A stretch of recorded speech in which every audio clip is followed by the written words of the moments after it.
Hello दोस्तों, कैसे हो आप लोग। उम्मीद करता हूँ कि आप लोग एकदम बढ़िया होंगे। आज हम स्वतंत्रता आंदोलन से इम्पोर्टेंट क्वेश्चन लेके आए हैं, ठीक है, जो कि आपकी परीक्षा के लिए सारे इम्पोर्टेंट क्वेश्चन होंगे।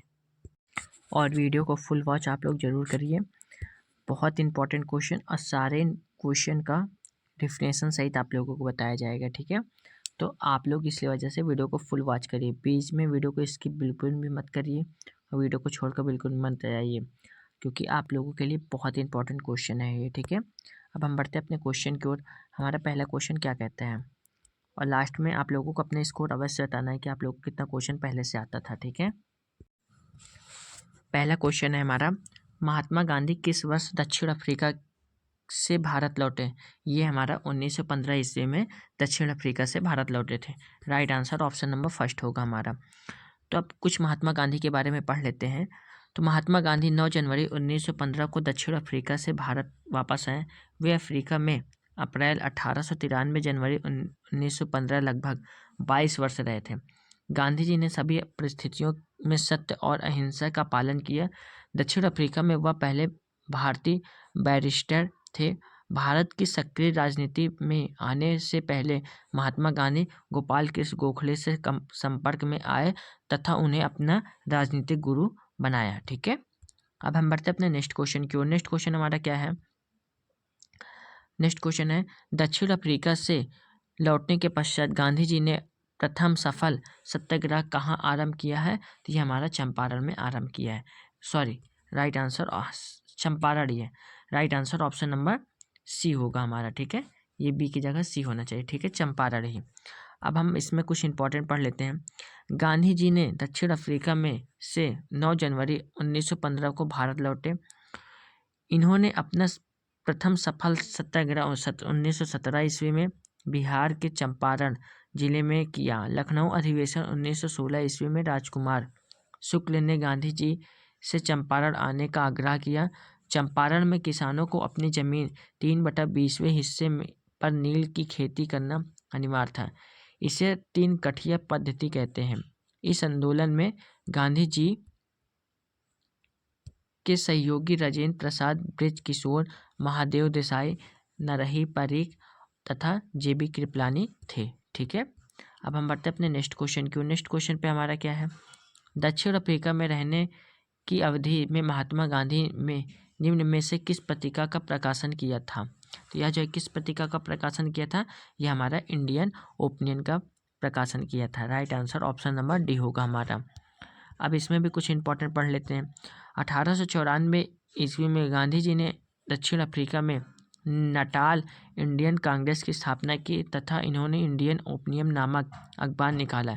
इसके माध्यम से इन्होंने नस्लीय भेदभाव से लड़ने और दक्षिण अफ्रीका में भारतीय अप्रवासी समुदाय के नागरिक अधिकार प्राप्त करने हेतु संघर्ष किया।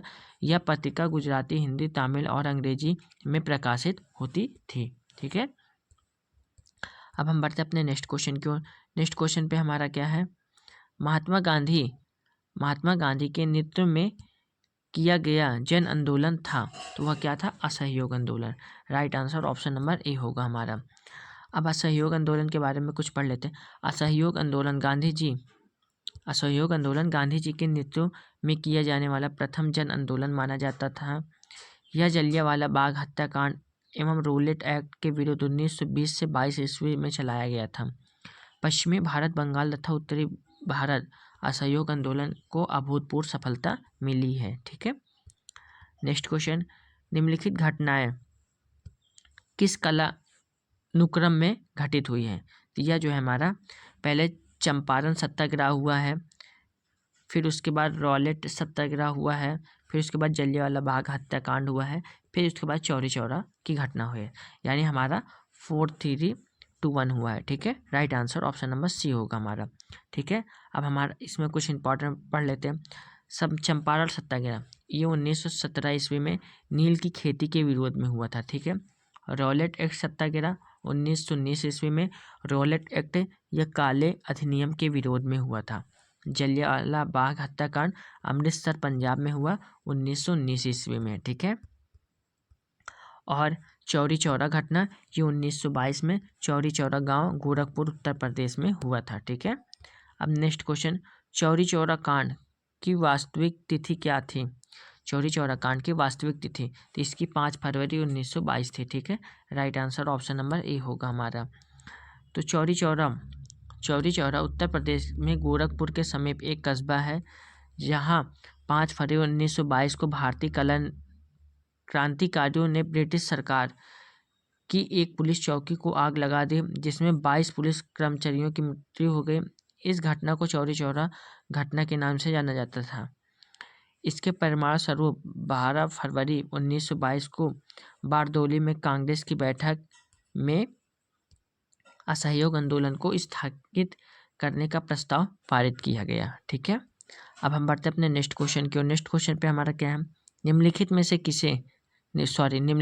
किसने 1920 ईस्वी के नागपुर के भारतीय राष्ट्रीय कांग्रेस के अधिवेशन में असहयोग आंदोलन के प्रस्ताव को प्रस्तावित किया गया था? जिसका राइट आंसर होगा CR दास ने। ठीक है, अब इसमें कुछ इंपॉर्टेंट पढ़ लेते हैं। सितंबर 1922 में कलकत्ता के विशेष अधिवेशन में गांधी जी ने असहयोग आंदोलन का प्रस्ताव रखा। इस प्रस्ताव के विभिन्न मुद्दों पर कुछ युवा नेताओं CR दास, मोतीलाल नेहरू, लाला लाजपत राय आदि के विरोध में किया, परंतु नागपुर अधिवेशन 1920 ईस्वी में CR दास ने स्वयं इस प्रस्ताव को प्रस्तावित किया। इस अधिवेशन की अध्यक्षता C विजय राघवाचारी ने की। इसी प्रस्ताव के साथ स्वराज की मांग को लक्षित किया गया। ठीक है, अब हम बढ़ते अपने नेक्स्ट क्वेश्चन की ओर। नेक्स्ट क्वेश्चन पे हमारा क्या है? स्वराज पार्टी का गठन किसकी असफलता के बाद हुआ? स्वराज पार्टी का गठन किसकी असफलता के बाद हुआ? तो यह हमारा असहयोग आंदोलन। Right answer option number A होगा हमारा। ठीक है, चौरी चौरा की एक छोटी सी घटना के कारण गांधी जी द्वारा असहयोग आंदोलन वापस लेने से कुछ युवा कांग्रेस नेता असंतुष्ट थे। गांधी जी ने इसी निर्णय के फलस्वरूप कांग्रेस के अंतर्गत CR दास व मोतीलाल नेहरू ने 1 जनवरी 1923 को इलाहाबाद में स्वराज पार्टी का गठन किया, जिसके अध्यक्ष CR दास व महासचिव मोतीलाल नेहरू थे। ठीक है, नेक्स्ट क्वेश्चन, निम्नलिखित में से खिलाफत आंदोलन का परिणाम क्या था? तो इसका परिणाम हिंदू मुस्लिम मतभेदों की कमी हुई। ठीक है, right answer option number A होगा हमारा। ठीक है, खिलाफत आंदोलन भारत के मुख्यतः मुसलमानों द्वारा चलाया गया आंदोलन था, जो कि ब्रिटिश सरकार द्वारा तुर्की के खलीफा के विरुद्ध किए गए दुर्व्यवहार का परिणाम था। गांधी जी ने इसे हिंदू मुस्लिम एकता का एक सुनहरा अवसर माना। इस प्रकार यह आंदोलन आगे चलकर मुस्लिम एकता के रूप में सामने आया, परंतु 1924 ईस्वी में मुस्तफा कमाल पाशा के अधीन तुर्की में एक धर्मनिरपेक्ष आधुनिक सरकार की स्थापना के बाद खलीफा का पद ही समाप्त कर दिया था। परिणाम स्वरूप भारत की भी खिलाफत आंदोलन समाप्त हो गया। ठीक है, अब नेक्स्ट क्वेश्चन क्या है हमारा? निम्नलिखित में से कौन देश बंधु के नाम से प्रसिद्ध है? यह हमारा जो है चित्तरंजन दास जी हैं। ठीक है, right answer option number B होगा हमारा। अब इसमें चित्तरंजन दास के बारे में पढ़ लेते हैं कुछ। चित्तरंजन दास को देश बंधु के नाम से भी जाना जाता है। देश बंधु का तात्पर्य फ्रेंड्स ऑफ द नेशन। उन्होंने मोतीलाल नेहरू के साथ मिलकर स्वराज पार्टी की स्थापना की थी। उन्होंने अलीपुर षड्यंत्र केस में अरविंद घोष की पैरवी की। चित्तरंजन दास ने गांधी जी के निधन बाद विधान परिषद में के बहिष्कार के निर्णय का विरोध किया। उन्होंने कहा कि मैं परिषदों का स्वराज प्राप्ति का साधन समझता हूँ। ठीक है, नेक्स्ट क्वेश्चन, अखिल भारतीय खिलाफत सम्मेलन 1919 ईस्वी का अध्यक्ष किसको चुना गया था? तो ये जो है हमारा महात्मा गांधी को चुना गया था। Right answer option number A होगा हमारा। ठीक है, 23 नवंबर 1919 को दिल्ली में अखिल भारतीय खिलाफत कमेटी का अधिवेशन हुआ और गांधी जी को इसका अध्यक्ष चुना गया। इस आंदोलन को शुरू करने का श्रेय अली बंधुओं मौलाना मोहम्मद अली एवं शौकत अली को दिया जाता है। ठीक है, अब हम बढ़ते हैं अपने नेक्स्ट क्वेश्चन की ओर। नेहरू रिपोर्ट किसने तैयार की थी? नेहरू रिपोर्ट किसने तैयार की थी? यह हमारा जो है ML नेहरू ने तैयार की थी। ठीक है, right answer option number A होगा हमारा। अब इसमें कुछ इंपॉर्टेंट चीज पढ़ लेते हैं। भारत के संविधान का प्रारूप तैयार करने के लिए एक समिति का गठन किया गया। इसके अध्यक्ष मोतीलाल नेहरू थे। इस समिति ने जो रिपोर्ट तैयार की उसे नेहरू रिपोर्ट 1928 ईस्वी के नाम से भी जाना जाता है। इस समिति में 2 मुस्लिम सहित कुल 9 सदस्य थे। नेहरू रिपोर्ट में डोमिनियन स्टेटस का लक्ष्य घोषित किया गया था। ठीक है, अब हम बढ़ते हैं अपने नेक्स्ट क्वेश्चन की ओर। पूर्ण स्वराज संकल्प को भारतीय राष्ट्रीय कांग्रेस के लाहौर अधिवेशन में से किसने प्रस्तुत किया था? तो यह जो है हमारा JL नेहरू है। ठीक है, right answer option number B होगा हमारा। 1929 ईस्वी में लाहौर के ऐतिहासिक अधिवेशन की अध्यक्षता जवाहरलाल नेहरू ने की थी। इस अधिवेशन में पूर्ण स्वराज के संकल्प को तैयार किया गया तथा भारत की पूर्ण स्वाधीनता का लक्ष्य पारित किया।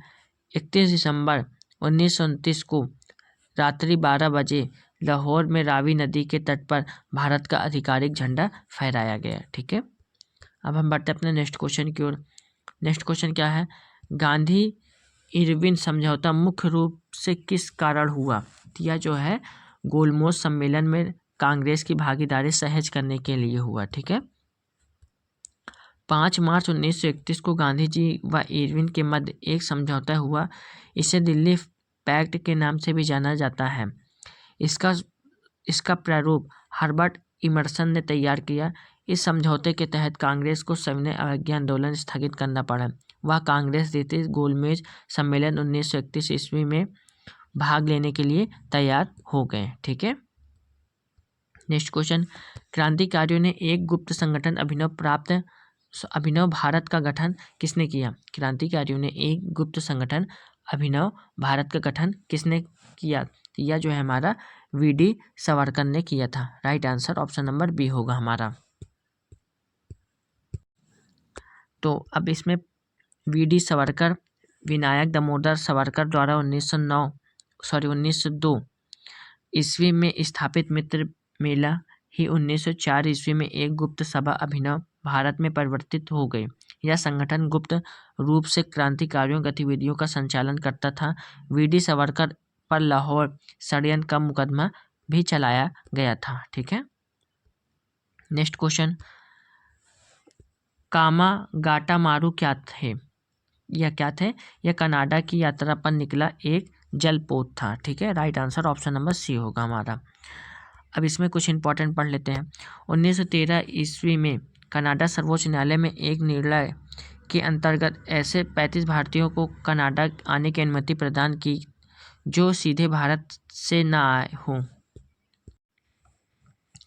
इस निर्णय को आधार बनाकर गुरुदीप सिंह को एक जहाज कामागाटामारू को किराए पर लेकर 376 यात्रियों के साथ हांगकांग से कनाडा के वैंकूवर पहुंचे।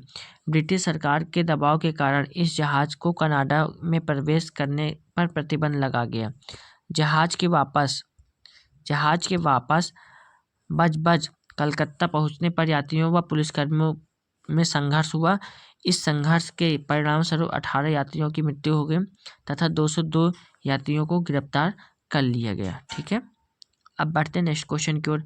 किसने सचिंद्र नाथ सन्याल द्वारा स्थापित हिंदुस्तान रिपब्लिकन एसोसिएशन का नाम बदलकर हिंदुस्तान सोशलिस्ट रिपब्लिकन एसोसिएशन कर दिया गया था? तो राइट आंसर होगा चंद्रशेखर आजाद के द्वारा। ठीक है, right answer option number D होगा।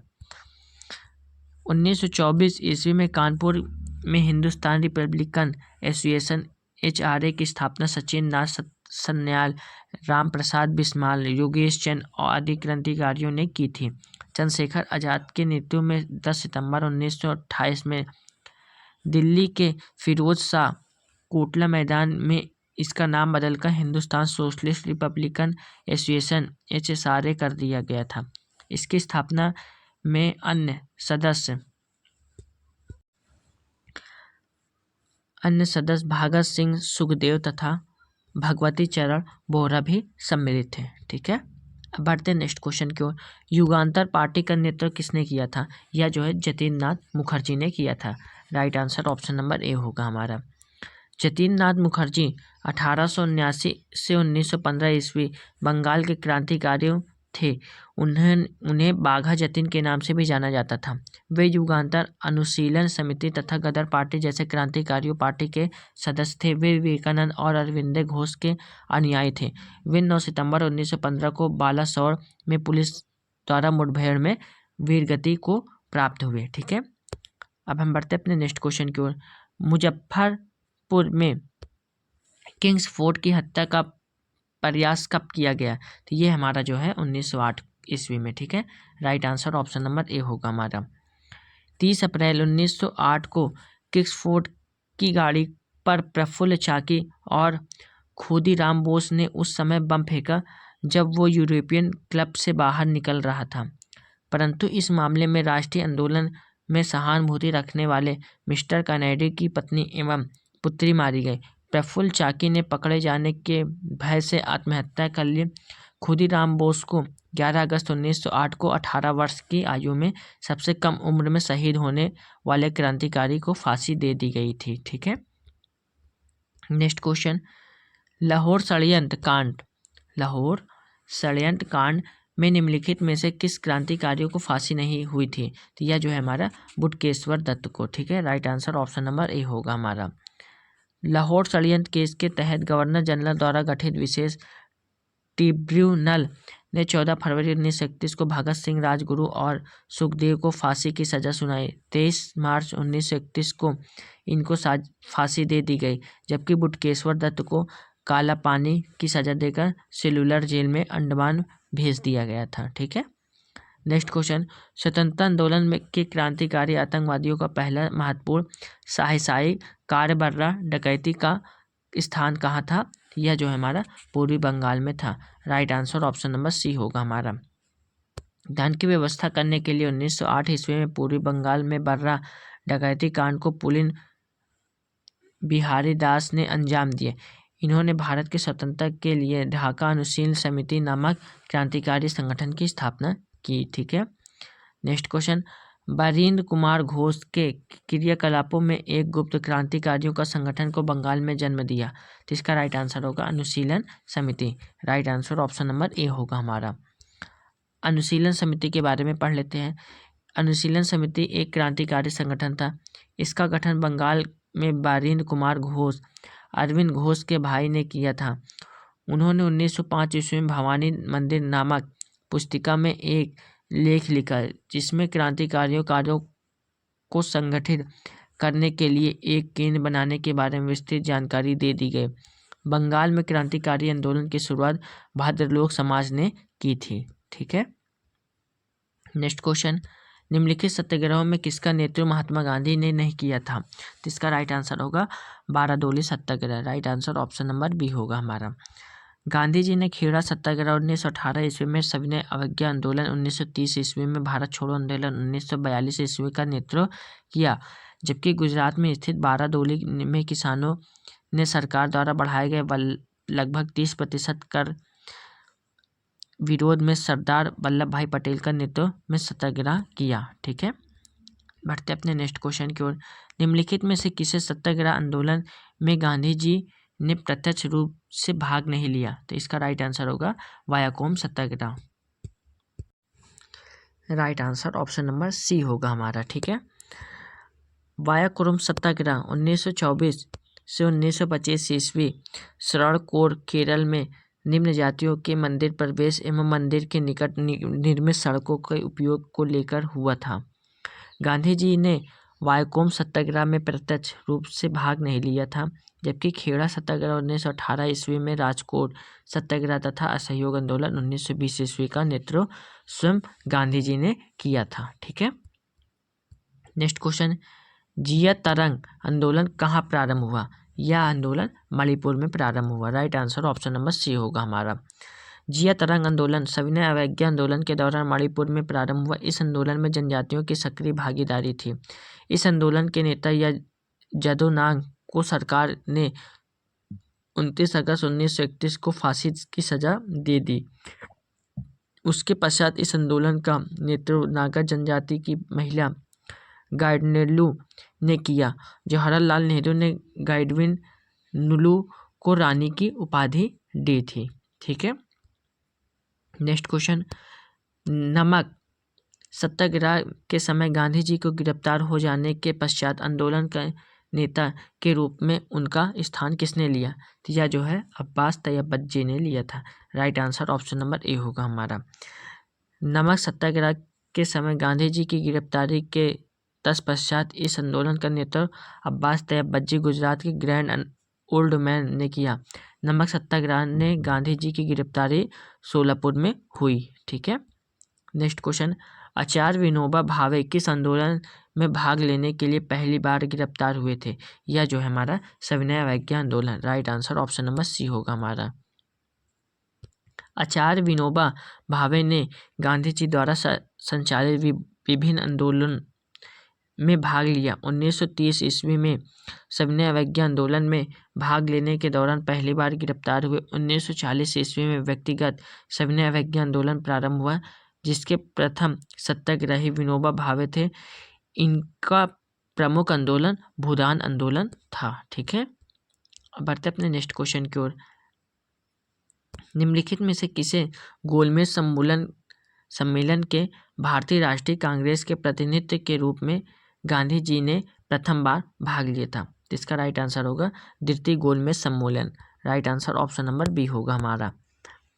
द्वितीय गोलमेज सम्मेलन में भारतीय राष्ट्रीय कांग्रेस के प्रतिनिधि के रूप में गांधी जी ने प्रथम बार भाग लिया। सम्मेलन में कुल 21 लोगों ने भाग लिया। यह सम्मेलन लंदन में 7 सितंबर 1931 में 1 दिसंबर 1931 तक चला। इसकी असफलता पर गांधी जी ने कहा, मैं खाली हाथ अवश्य लौटा हूँ, परंतु मैंने अपने देश की इज्जत को बट्टा नहीं लगने दिया। इसमें कांग्रेस के एकमात्र प्रतिनिधि के रूप में गांधी जी ने हिस्सा लिया। द्वितीय गोलमेज सम्मेलन में भाग लेने हेतु महात्मा गांधी SS राजपुताना जहाज से लंदन गए थे।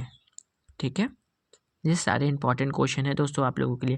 क्वेश्चन बहुत इंपॉर्टेंट है, आप लोग क्वेश्चन को हल्के मत लेना। ठीक है।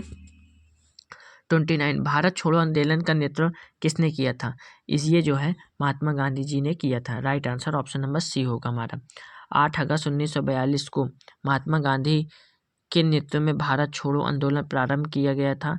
आंदोलन के प्रारंभ होते ही गांधी जी एक कांग्रेस के अन्य शेष नेताओं को गिरफ्तार कर लिया गया। भारत छोड़ो का नारा यूसुफ मेहर अली ने दिया था। भारत छोड़ो आंदोलन को स्वतः स्फूर्त आंदोलन भी कहा जाता है। ठीक है।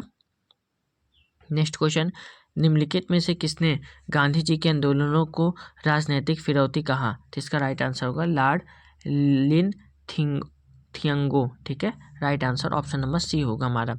वायसराय लॉर्ड लिथिगो 1936 से 1944 ईस्वी में गांधी जी के आंदोलन को राजनीतिक फिरौती कहा। भारत छोड़ो आंदोलन इन्हीं के कार्यकाल में महात्मा गांधी द्वारा चलाया गया। गांधी जी ने कांग्रेस द्वारा उनके प्रस्ताव को न स्वीकार किए जाने की स्थिति में चुनौती देते हुए कहा कि मैं देश की बालू से ही कांग्रेस के बड़ा आंदोलन खड़ा कर दूंगा। ठीक है। अब हम बढ़ते अपने नेक्स्ट क्वेश्चन की ओर। 14 जुलाई 1942 को कांग्रेस कार्य समिति द्वारा भारत छोड़ो आंदोलन का प्रस्ताव कहाँ पारित किया गया था? तो इसका राइट आंसर हमारा क्या होगा? Wardha. Right answer option number B होगा हमारा। ठीक है। 14 जुलाई 1942 को 1942 को कांग्रेस कार्य समिति की बैठक वर्धा में संपन्न हुई। यहीं पर कांग्रेस कार्य समिति द्वारा अंग्रेजों भारत छोड़ो प्रस्ताव पारित किया गया। इस वर्धा प्रस्ताव भी कहा जाता है। आंदोलन के दौरान 8 अगस्त 1942 को अखिल भारतीय कांग्रेस की बैठक बम्बई के ग्वालियर टैंक मैदान में हुई। अतः गांधी जी के भारत छोड़ो प्रस्ताव को कांग्रेस कार्य समिति ने कुछ संशोधनों के बाद 8 अगस्त 1942 को स्वीकार कर लिया। ठीक है। नेक्स्ट क्वेश्चन, भारत छोड़ो आंदोलन के समय निम्नलिखित में से किसने कांग्रेस रेडियो का प्रसारण किया? जिसका राइट आंसर होगा Usha Mehta. Right answer option number C होगा हमारा। अब उषा मेहता के बारे में पढ़ लेते हैं। उषा मेहता ने भारत छोड़ो आंदोलन के दौरान अपने सहयोगी के साथ बम्बई में 14 अगस्त 1942 को खुफिया कांग्रेस रेडियो का प्रारंभ किया। इस खुफिया रेडियो को डॉक्टर राम मनोहर लोहिया नियमित रूप से रेडियो प्रसारण अच्युत पटवर्धन सहित कई प्रमुख नेताओं के साथ प्रदान किया। ठीक है। नेक्स्ट क्वेश्चन, अमेरिकी पत्रकार जो महात्मा गांधी के भारत छोड़ो आंदोलन के दौरान उनके साथ था वह क्या था? वह जो है हमारा लुई फिशर था। Right answer option number A होगा हमारा। लुई फिशर अमेरिकी पत्रकार थे जो भारत छोड़ो आंदोलन 1942 ईस्वी के दौरान महात्मा गांधी जी के साथ थे। ठीक है।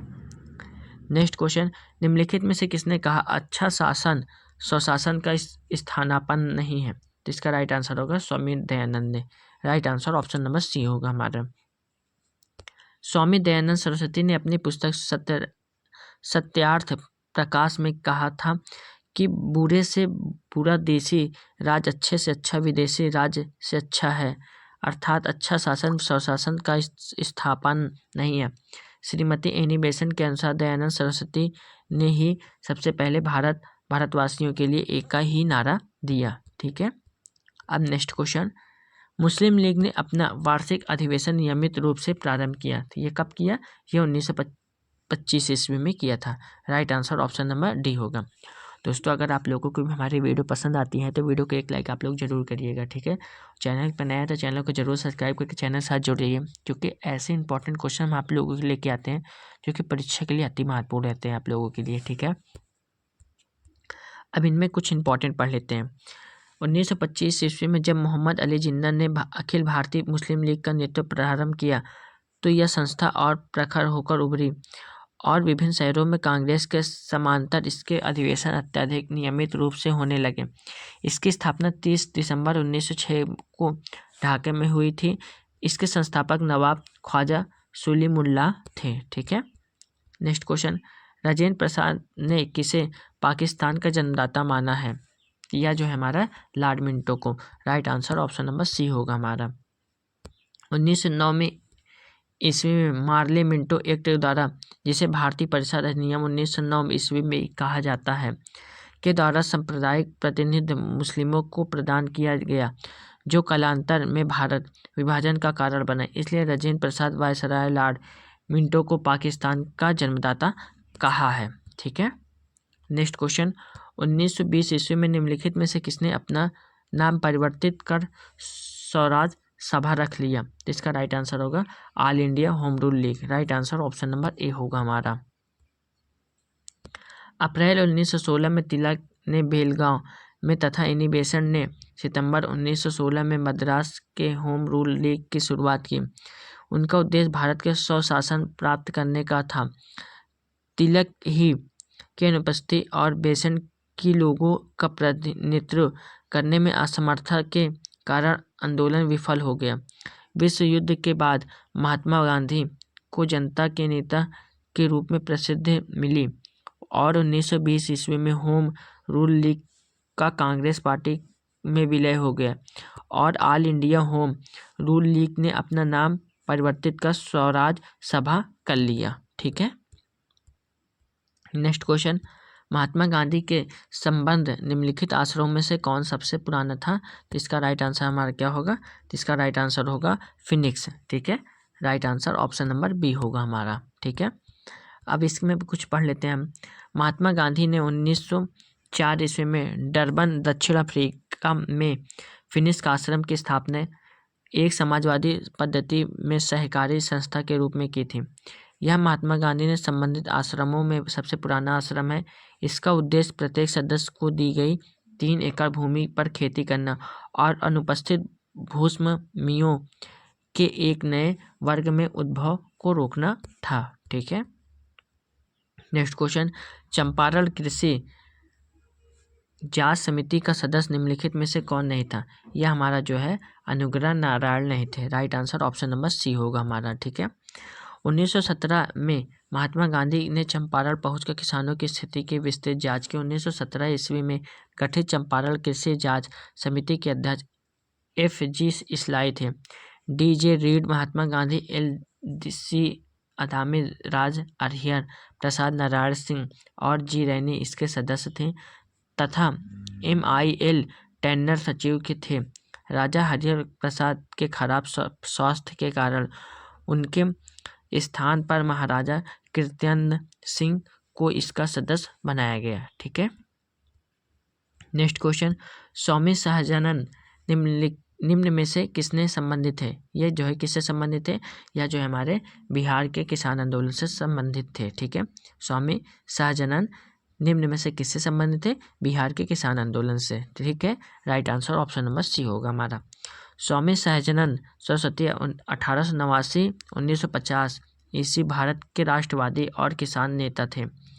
इन्होंने 1929 ईस्वी में बिहार प्रांतीय किसान सभा की स्थापना की और 1936 ईस्वी में भारतीय राष्ट्रीय कांग्रेस INC के लखनऊ सत्र में अखिल भारतीय किसान सभा IKS की नींव रखी व उसके पहले अध्यक्ष बने। ठीक है, नेक्स्ट क्वेश्चन, 1920 ईस्वी में आयोजित all India trade union Congress के उद्घाटन सत्र की अध्यक्षता किसने की थी? यह हमारा लाला लाजपत राय ने किया था। Right answer option number A होगा हमारा।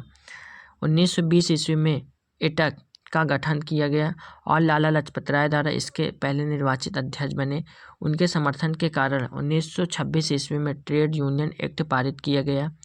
1931 ईस्वी में ट्रेड यूनियन का विभाजन हो गया और कांग्रेस के समाजवादी विचारधारा वाले नेता मजदूरों के हित के लिए आगे आए। ठीक है, नेक्स्ट क्वेश्चन, जलियांवाला बाग नरसंहार किस गांधीवादी सत्याग्रह से संबंध में हुआ? तो यह जो है हमारा Rowlatt Satyagraha. Right answer option number B होगा हमारा। 13 अप्रैल 1919 को जलियांवाला बाग में आयोजित एक शांतिपूर्ण बैठक में शामिल लोगों को ब्रिगेडियर जनरल रेगिनाल्ड डायर ने गोली चलाने का आदेश दिया, जिसमें हजारों निहत्थे पुरुष, महिलाएं और बच्चे मारे गए। ये लोग रॉलेट एक्ट 1919 का शांतिपूर्ण विरोध कर रहे थे। रॉलेट अधिनियम ने सरकार को राजनीतिक गतिविधियों को दबाने के लिए अधिकार प्रदान किए थे और 2 साल तक बिना किसी मुकदमे के राजनीतिक कैदियों को हिरासत में रखने की अनुमति दी थी। ठीक है, नेक्स्ट क्वेश्चन, निम्नलिखित में से किस एक से खिलाफत आंदोलन के दौरान हाजी उल मुल्क की पदवी त्याग दी थी? तो इसका राइट आंसर होगा Hakim Ajmal Khan. Right answer option number D होगा हमारा। ठीक है, अब हकीम अजमल खां ने खिलाफत आंदोलन के दौरान हाजी उल मुल्क ने पदवी त्याग दी थी। इस पदवी ब्रिटिश सरकार 1908 ईस्वी में उन्हें प्रदान की गई थी। ठीक है, 1921 ईस्वी में मुपला आंदोलन शाखा थे। इसका राइट आंसर होगा खिलाफत आंदोलन की। Right answer option number A होगा हमारा। ठीक है, केरल प्रांत में मालाबार जिले में मुपला कसरतदारों के आंदोलन मुख्यतः लगान एवं बेदखली को लेकर थे। दूसरी ओर वहां खिलाफत आंदोलन भी अपनी जड़ें जमाता जा रहा था। हालात ये हो गए कि खिलाफत आंदोलन एवं कसरतकारों की बैठक में फर्क करना मुश्किल हो गया। इस तरह दोनों आंदोलन एक दूसरे को समा गए। ठीक है, अब बढ़ते अपने नेक्स्ट क्वेश्चन की ओर। निम्नलिखित में से किसने असहयोग आंदोलन का समर्थन दिया परंतु इसके परिणाम नहीं देख सके? इसका राइट आंसर होगा Bal Gangadhar Tilak. Right answer option number A होगा हमारा। बाल गंगाधर तिलक असहयोग आंदोलन का समर्थन दिया परंतु इस आंदोलन के पहले 1 अगस्त 1920 ही उसकी मृत्यु हो जाने के कारण वह इसका परिणाम नहीं देख सकी। ठीक है, नेक्स्ट क्वेश्चन, 1921 से 22 के असहयोग आंदोलन का मुख्य प्रतिफल था। तो इसका राइट आंसर होगा हिंदू मुस्लिम एकता। ठीक है, right answer option number A होगा हमारा। असहयोग आंदोलन अपने घोषित उद्देश्यों में आंशिक रूप से ही सफल रहा परंतु अपने रचनात्मक कार्यों में इसे अपार सफलता मिली। इसने कांग्रेस को नई दिशा प्रदान की, साम्राज्यवाद पर आघात किया, पूरे देश में राष्ट्रवाद प्रेम और देश प्रेम के प्रति बलिदान की भावना का प्रसार हुआ। हिंदू मुस्लिम एकता अपने चरम पर थी। ठीक है, नेक्स्ट क्वेश्चन, कांग्रेस ने कब पहली बार भारत की स्वतंत्रता का प्रस्ताव पारित किया गया था? तो इसका राइट आंसर होगा ऑप्शन नंबर ए 1929। ठीक है, अब इसमें कुछ इंपॉर्टेंट पढ़ लेते हैं। कांग्रेस के कलकत्ता अधिवेशन 1928 ईस्वी में ब्रिटिश सरकार को यह अल्टीमेटम किया गया कि वह 1 वर्ष में नेहरू रिपोर्ट स्वीकार कर ले या कांग्रेस द्वारा प्रारंभ किए जाने वाले जन आंदोलन को सामना करें। सरकार द्वारा कोई निश्चित उत्तर न मिलने की स्थिति में दिसंबर 1929 में पंडित जवाहरलाल नेहरू की अध्यक्षता में कांग्रेस का ऐतिहासिक लाहौर अधिवेशन हुआ। ठीक है, जिसमें संबंधित प्रस्ताव पारित होने के बाद पंडित जवाहरलाल नेहरू ने पूर्ण स्वराज का लक्ष्य घोषित किया। कांग्रेस कार्य समिति द्वारा 2 जनवरी 1930 को अपनी बैठक के यह निर्णय लिया गया कि 26 जनवरी 1930 को का दिन पूर्ण स्वराज दिवस के रूप में मनाया जाएगा तथा प्रतिवर्ष 26 जनवरी को पूर्ण स्वाधीनता दिवस के रूप में मनाया जाएगा। इसी कारण से 26 जनवरी मनाया जाता है। ठीक है। नेक्स्ट क्वेश्चन, नमक सत्याग्रह के समय गांधी जी के गिरफ्तार हो जाने के बाद आंदोलन के नेता के रूप में उनका स्थान किसने किया था? तो वह जो है अब्बास तैयब बच्ची ने लिया था। Right answer option number A होगा हमारा। गांधी जी ने अपने सहयोगी के साथ साबरमती आश्रम में 241 मील दूर समुद्र तट पर बसे दांडी गांव 5 अप्रैल 1930 को पहुंचे तथा 6 अप्रैल 1930 को उन्होंने एक मुट्ठी नमक हाथ में लेकर कानून का उल्लंघन किया। इस सत्याग्रह में गांधी जी की गिरफ्तारी सोलापुर में हुई। तत्पश्चात आंदोलन के नेतृत्व अब्बास तैयब बच्ची के हाथों में आ गया। इस आंदोलन की स्थितियों में भी अपनी भागीदारी दी। ठीक है।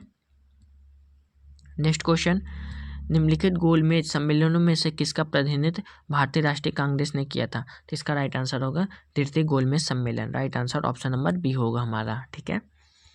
प्रथम गोलमेज सम्मेलन 12 नवंबर 1930 को 19 जनवरी 1931 तक लंदन में आयोजित किया गया, किंतु कांग्रेस इसमें सम्मिलित नहीं हुए।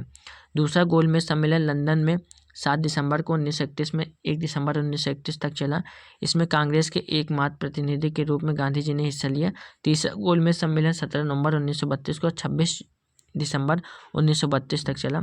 कांग्रेस ने इस सम्मेलन का बहिष्कार किया। ठीक है। नेक्स्ट क्वेश्चन, निम्नलिखित में से किसने मोहम्मद अली जिन्ना को हिंदू मुस्लिम एकता का दूत कहा था? तो इसका राइट आंसर क्या होगा हमारा? Sarojini Naidu. Right answer option number A होगा हमारा। ठीक है। तो 1919 ईस्वी में जिन्ना के राष्ट्रवादी विचारों तथा मुस्लिम लीग एवं कांग्रेस के मध्य समझौता कराने में मोहम्मद अली जिन्ना की महत्वपूर्ण भूमिका के कारण सरोजनी नायडू ने उन्हें हिंदू मुस्लिम एकता का दूत कहा था। ठीक है। अब हम बढ़ते हैं अपने नेक्स्ट क्वेश्चन की ओर। नेक्स्ट क्वेश्चन हमारा क्या है? ऑपरेशन रूबिकॉन वह कूट शब्द था जिसे भारत में ब्रिटिश सरकार द्वारा निम्नलिखित में से किस संदर्भ में प्रयोग में लाया जाना था? तो इसका राइट आंसर होगा जेल के गांधी का अमरण अनशन। ठीक है। Right answer option number A होगा हमारा। ठीक है। आगा का फैलेस कैद के समय महात्मा गांधी ने स्वास्थ्य में आमरण अनशन के कारण तेजी से गिरावट आ रही थी। चिकित्सकों के परामर्श पर भारत में ब्रिटिश सरकार द्वारा विचार किया गया है कि यह गांधी जी मर जाते हैं तो बम्बई सरकार प्रांतीय सरकारों के पास रूबिकॉन कूट शब्द भेज देगी। ठीक है। अब हम बढ़ते अपने नेक्स्ट क्वेश्चन की ओर। सांप्रदायिक अवार्ड एवं पूना पैक्ट में क्रमशः दलित वर्ग में कितनी सीटें दी गई थी? तो इसमें राइट आंसर क्या होगा? क्रमशः 71 व 147। ठीक है। अब इसमें इम्पोर्टेंट क्या है? तो सांप्रदायिक अवार्ड में प्रांतीय विधानमंडलों में दलित के लिए सुरक्षित सीटों की संख्या 71 थी, जिसमें पूना पैक्ट से में बढ़ाकर 147 कर दिया गया। साथ ही केंद्रीय विधानमंडलों के समय वर्ग की सीटों में ही 18% सीटें दलित वर्गों के लिए आरक्षित की गई। ठीक है।